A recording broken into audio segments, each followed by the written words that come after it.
El diálogo comienza con un encuentro entre Euclides y Terpsión, en el cual aquel le refiere haber visto a Teeteto llegar a la ciudad muy debilitado físicamente por causa de la disentería, enfermedad contraída en el ejército. De Teeteto se refieren continuos elogios al ser bella y excelente persona. Esto pudo constatarlo también Sócrates, quien antes de morir sostuvo una conversación con él. Terpsión solicita a Euclides que le narre dicha conversación. Euclides precisa que en dicho diálogo confluyeron Sócrates, Teodoro, el geómetra, y Teeteto. Al mostrarse interesado Sócrates en saber cuáles de los jóvenes de la ciudad pueden convertirse en hombres de bien, Teodoro decide presentarle a Teeteto, descrito como un joven que aunque no es bello, pues tiene la nariz chata, ojos prominentes, es afable, agudo, sagaz, con carácter viril, administra con liberalidad su riqueza, y es hijo de Eufronio de Sunio. Sócrates se muestra sorprendido porque Teodoro ha elogiado delante de él a mucha gente, pero nunca había expresado palabras semejantes como las proferidas hacia Teeteto. Con el pretexto de examinar si dichos elogios tienen sustento real, proceden a iniciar el diálogo los dos. Sócrates perplejo manifiesta que no le es posible a él comprender adecuadamente qué es el saber. Teeteto inicialmente esgrime que saber son las cosas que se pueden aprender de Teodoro, como la geometría, o la zapatería que se aprende por otros operarios. Sócrates queda inconforme porque estaba interesado en conocer qué es el saber en sí mismo y no saber sobre qué cosas trata el saber ni cuántos hay. Como modelo de respuesta, Sócrates expresa que si alguien preguntara qué es el barro, la respuesta sería tierra mezclada con agua. La respuesta imprecisa sería aludir al barro del alfarero, del constructor de hornos, por ejemplo. Para motivarlo, Sócrates afirma: sufre los dolores del parto, Teeteto, porque no eres estéril y llevas el fruto dentro de ti. Expresa además que es hijo de Fenaleta, una partera, y que este arte materno también lo desempeña él. La procedencia de este arte se remonta a Artemis, hija de Leto y Zeus, quien solo concedió el arte de partear a mujeres fértiles o que ya no pueden tener hijos. Las parteras reconocen a las mujeres que están encinta, formulan drogas para acelerar los dolores del parto y hacen abortar, si lo consideran pertinente. Además, a las parteras les corresponde la recta disposición de los casamientos. El arte de Sócrates es semejante al de las parteras, solo que se asiste a los hombres y no a las mujeres, y se examina el alma de los que dan a luz y no sus cuerpos. Este arte brinda la capacidad de poner a prueba si lo que engendra el pensamiento del joven es algo imaginario y falso o fecundo y verdadero. Lo anterior se da porque Sócrates tiene algo en común con las parteras: es estéril en sabiduría. El Dios me obliga a asistir a otros, pero a mí me impide engendrar. Sócrates reconoce que no es sabio, ni ha logrado descubrimiento engendrado por su propia alma, pero él y Dios pueden hacer que otros engendren bellos pensamientos. Teeteto expresa que el saber es percepción, aistesis. Este concepto en Platón incluye visión, audición, olfato, placer, dolor, deseo, temor. Sócrates como respuesta aduce que dicha definición ya había sido formulada por Protágoras en la frase «El hombre es la medida de todas las cosas, tanto del ser de las que son como del no ser de las que no son», significando con ello que las cosas son para cada uno lo que cada uno considera que son. En el caso del soplo del viento, que puede ser percibido por unos hombres como frío y por otros como caliente, muestra que las cosas son para cada uno tal como las percibe. Este pensamiento, que afirma que las cosas no tienen un ser único en sí mismo y por sí mismo, lo expuso no solo Protágoras, sino también Heráclito, Empédocles, Epicarmo en la comedia y Homero en la tragedia. Para todos ellos, nada es jamás, sino que está en proceso de llegar a ser. De hecho, el ser debería eliminarse en todos los casos, pero la costumbre e ignorancia hace que perviva su uso. Según la doctrina de los sabios, esto no se debe hacer, ni hay que aceptar términos que, como algo, de alguien, mío, esto, aquello o cualquier otra palabra que atribuya estabilidad a las cosas. Al contrario, hay que hablar de ellas de acuerdo con la naturaleza, y hay que decir que están en proceso de llegar a ser y en vías de hacerse, destruirse o alterarse, pues si uno, al hablar, atribuye estabilidad a las cosas, se verá fácilmente refutado. Para seguir la argumentación desde la hipótesis anterior, Sócrates afirma que el reposo y la inactividad destruyen la disposición de los cuerpos, siendo el ejercicio y el movimiento una protección en alto grado para ellos. Caso semejante sucede con el alma, que adquiere sus conocimientos por el aprendizaje y la práctica, movimientos, y olvido con la falta de práctica y reposo. Una de las críticas que refiere Sócrates al pensamiento de Protágoras, con el cual se asimila el saber a la percepción, es que en el caso de la locura, dicha doctrina queda refutada, toda vez que esta situación se produce sobre percepciones falsas. Nada es lo que parece ser. Otra crítica que formula Sócrates radica en que si cada uno es la medida de su sabiduría, entonces no tiene sentido acudir a Protágoras como sabio para que enseñe como maestro, pues ningún hombre es más sabio en modo alguno. Posteriormente, Sócrates polemiza con Teeteto sobre esta identidad establecida entre saber y percepción. En efecto, sucede que es posible que alguien perciba algo con sus ojos y por lo tanto tenga conocimiento, pero al momento de cerrar sus ojos, esto es, al dejar de percibir, deja de saber, pero recuerda. Para Sócrates se da el caso de que un hombre haya aprendido una cosa, la recuerde, pero no tenga el conocimiento respectivo. Al indicar el caso de alguien que ha visto y que una vez cerrado los ojos, recuerda, pero no ve, demostramos que alguien puede no saber y al mismo tiempo recordar. Y sin embargo, decíamos que esto era imposible, pero así es, ciertamente, como se desvanecieron a la vez el mito de Protágoras y el tuyo, que afirma la identidad del saber y la percepción. La siguiente pregunta de Sócrates a Teodoro y Teeteto es si puede una persona que no sabe no saber eso que sabe. Un hombre hábil en la argumentación podría formular cuestionamientos como el siguiente: tapándote el ojo derecho, ¿ves el manto con el ojo tapado? La respuesta daría pie para que se infiriera que se sabe lo que no se ve, planteamiento totalmente contrario a la tesis de Protágoras. Sócrates, para fundamentar mejor el diálogo, imagina la presencia real de Protágoras frente a ellos y procede a darle la palabra para que razone sobre las críticas que se le han formulado. Protágoras afirmaría entonces que no es cierto que no exista la sabiduría ni un hombre sabio, pues en efecto, hombre sabio es aquel que puede cambiar algo en los hombres, haciéndolos transitar de lo malo a lo bueno. Los oradores sabios en estos procuran que a las ciudades les parezca justo lo beneficioso en lugar de lo perjudicial, pues lo que a cada ciudad le parece justo y recto lo es, en efecto, para ella, en tanto lo juzga así. Pero la tarea del sabio es hacer que lo beneficioso sea para ellas lo justo y les parezca así, en lugar de lo que es perjudicial. Sócrates y Teodoro proceden ahora a formular reparos a la teoría del hombre como medida de todas las cosas, expuesta por Protágoras. La sabiduría es el pensamiento verdadero, la ignorancia es la opinión falsa. Dado que entre las personas es más común que no exista pleno acuerdo sobre los razonamientos proferidos sobre tal o cual tema, pues siempre algunos estarán de acuerdo sobre ello, mientras que otros no tanto.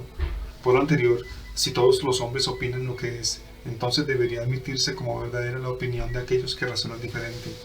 Además, en cuestiones políticas, lo honesto y lo deshonesto, lo justo y lo injusto, lo piadoso y lo impío, y cuanto cada ciudad determine legal, es verdadero para ella, no existiendo por ende hombres ni ciudades más sabias que otras. Dado que los males no pueden desaparecer, pues es necesario que existan como contrapeso al bien, y siendo los males algo ligado a la naturaleza mortal, resulta necesario huir de este mundo haciéndose lo más semejante a la divinidad cuanto sea posible. Dicha semejanza se alcanza por medio de la inteligencia, con la justicia y la piedad. Al hombre que es justo o impío de palabra o de obra, es al que menos puede reconocerse que tiene habilidad por su falta de escrúpulos. Sócrates continúa formulándole cuestionamientos a Protágoras, esta vez sobre si el hombre como medida de todas las cosas posee el criterio para saber lo que acontecerá en el futuro. Por ejemplo, una persona puede pensar que contraerá fiebre, pero un médico dictamina lo contrario. En este orden de ideas, el futuro, ¿a cuál de las dos opiniones se acomodará? Claramente a la del médico. La opinión autorizada para prever la dulzura y la sequedad del vino en el futuro le corresponde al agricultor y no al citarista. Con lo anterior, Protágoras tendrá que aceptar que hay algunas personas que son más sabias que otras, y solo el más sabio es medida. Sócrates y Teodoro proceden ahora a analizar la tesis de aquellos filósofos que proponen al movimiento como origen de todo. ¿Afirman ellos que hay una sola clase de movimiento o dos, como creo yo?, se pregunta Sócrates. Para él existen dos clases de movimiento, la alteración y la traslación. Así, cuando estos filósofos plantean que todo está en movimiento, aluden a la traslación o a la alteración. Desde la óptica de estos filósofos se dan estos dos movimientos. Pero si todo se mueve, cualquier respuesta, sobre lo que quiera que sea, será igualmente correcta. Da igual decir que las cosas son así o que no son así, o que llegan a ser de esta manera o de la otra. Sócrates procede a dialogar con Teeteto, de nuevo, esta vez para analizar la tesis de filósofos como Meliso y Parménides, quienes sostienen que todo es uno e inmóvil. Sócrates le pregunta a Teeteto por medio de qué parte del cuerpo percibimos en el alma el ser y el no ser, la semejanza y la desemejanza, la identidad y la diferencia, lo par y lo impar. Teeteto considera que es el alma la que examina por sí misma lo que las cosas tienen en común. El ser se sitúa entre aquellas cosas que el alma intenta alcanzar por sí misma. Los hombres y los animales, continúa Sócrates, desde el momento de su nacimiento, tienen por naturaleza la posibilidad de percibir todas aquellas impresiones que llegan al alma, por medio del cuerpo.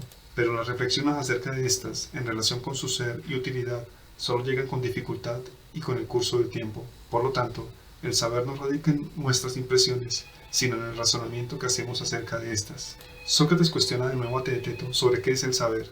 Según este, se le denomina saber a la opinión verdadera. Para Sócrates, quien opina lo hace sobre algo que es, de suerte que quien opina sobre lo que no es, realmente opina sobre la nada. Por lo anterior, opinar lo que es falso es diferente a opinar sobre lo que no es. ¿Qué sería opinar sobre lo falso? Es opinar erróneamente. Según Sócrates, esta opinión errónea consiste en confundir una cosa con otra, dado que pensar consiste en el discurso que tiene el alma consigo misma sobre las cosas que somete a consideración. Entonces, cuando uno opina de una cosa que es otra, al parecer, no hace sino decirse a sí mismo que lo uno es lo otro. Sin embargo, ninguna persona, cuerda o loca, se atrevería a decirse a sí misma que un buey es un caballo o que el dos es uno, pues si hablar para uno mismo es opinar, nadie que hable de dos cosas a la vez y opine acerca de ellas podrá decir ni opinar al aprenderlas en su alma que la una sea la otra. De tal manera que no tiene sentido definir la opinión falsa como la confusión de una cosa con otra. Para seguir explorando argumentos que permitan hallar la esencia del saber, Sócrates procede a narrar la siguiente metáfora. En el alma hay una tabla de cera, donde Mnemosine, que es mayor en unas personas y menor en otras, más pura en unos casos, más impura en otros. Para recordar algo que haya sido percibido o pensado, es necesario grabar en la tabla dicha imagen, como si imprimiéramos el sello de un anillo. Lo que haya sido grabado se recuerda, lo que se borre o no haya sido grabado se olvida. Con lo anterior, Sócrates infiere que es posible no percibir las cosas que uno conoce y es posible percibirlas.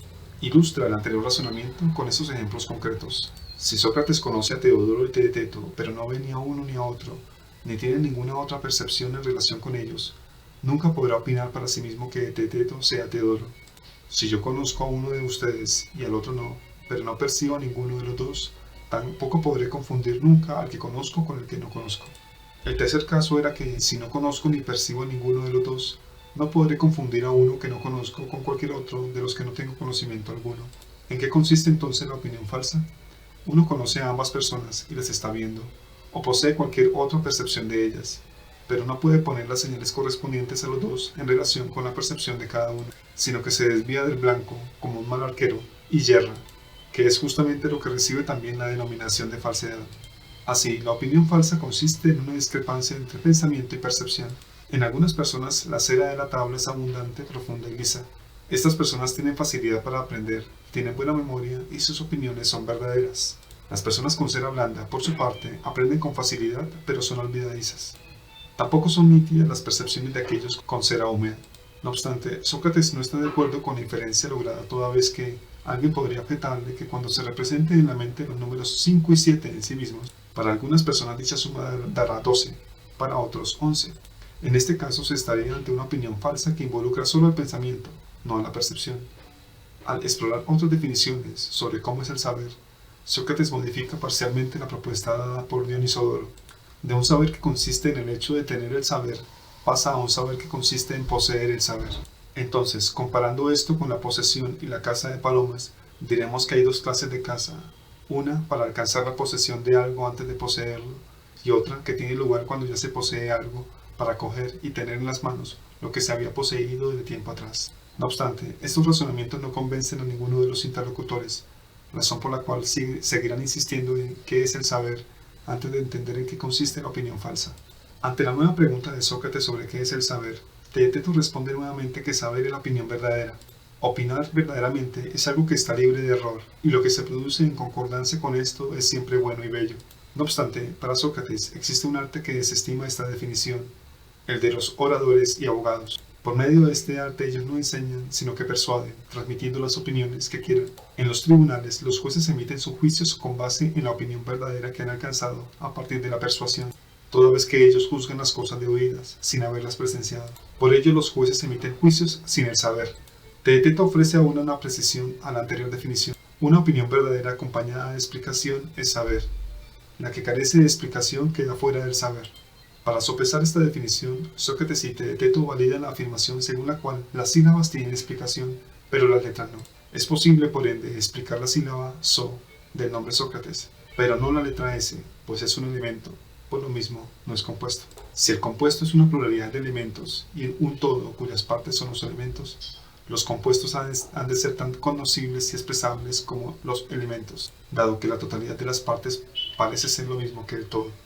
A continuación, Sócrates pasa a analizar de la última definición dada por Teeteto qué quiere decir el término explicación.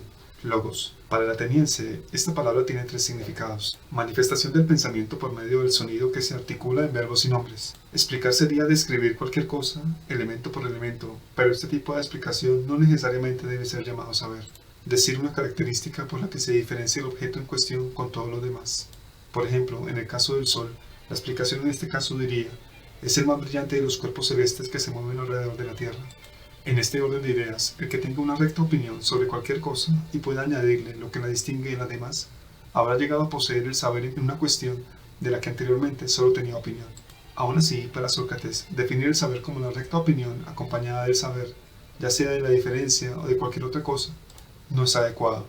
Por lo tanto, el saber no sería ni percepción, ni opinión verdadera, ni explicación acompañada de opinión verdadera, porque en el caso de esta última, añadir algo que ya poseemos para poder aprender una cosa de la que tenemos opinión es lo que más se parece a andar en tinieblas. Sin acuerdo alguno, Sócrates se despide de sus amigos con el fin de comparecer en el pórtico del rey para responder a la acusación que Meleto le ha formulado en su contra.